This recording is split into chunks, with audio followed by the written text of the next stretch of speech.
সোসাইটিতে সব ক্ষেত্রে মেয়েদের একটা বাউন্ডারি সেট করে দেওয়ার টেন্ডেন্সি নিয়ে তোমার কি ওপিনিয়ন? সি আমার মনে হয় এই যে সিস্টেম, মানে এই যে মেয়েদের ক্ষেত্রে একটা আলাদা নিয়ম এবং ছেলেদের ক্ষেত্রে একটা আলাদা নিয়ম, সেটা না আমাদের সিস্টেমের মধ্যে,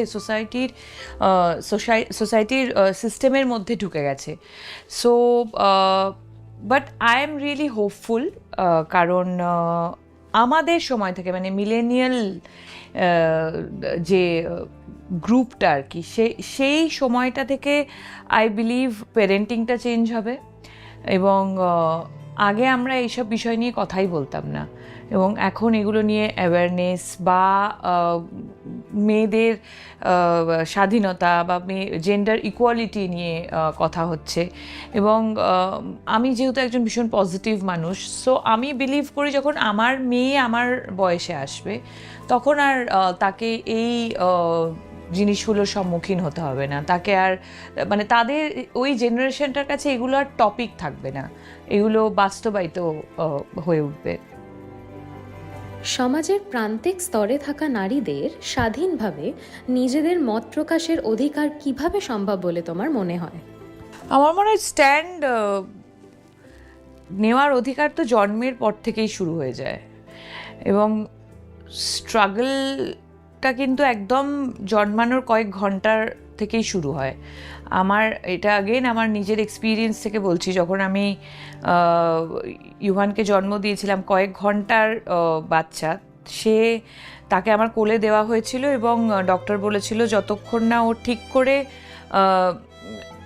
সাক করবে ততক্ষণ ব্রেস্ট, মানে মিল্ক আসবে না।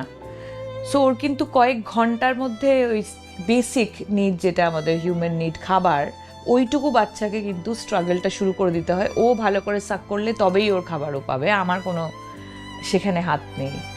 So struggle will be always there, এবং স্ট্যান্ড পয়েন্ট যে হ্যাঁ, আমি আমার কাজটা তো, আমার জার্নিটা তো আমাকে ইয়ে করতে হবে।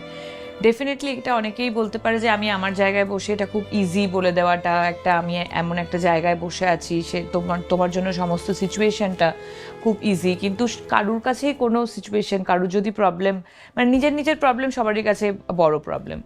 সো আমার মনে হয় এখনকার দিন বা আগেকার দিন বা সবসময় দিনের মহিলাদের একটা জিনিস বিলিভ করা ভীষণ ভীষণ ইম্পর্ট্যান্ট, যে পারবো না বলে কিছু হয় না, আমাদেরকে পারতেই হবে।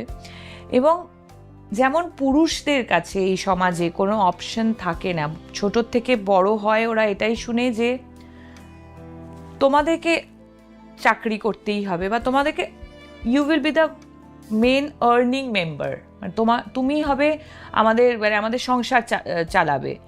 সে মেথডের কাজই করুক, সে বাথরুম পরিষ্কার করুক, থেকে সিইও থেকে শুরু করে তাদেরকে কিন্তু কোনো অপশন দেওয়া হয় না।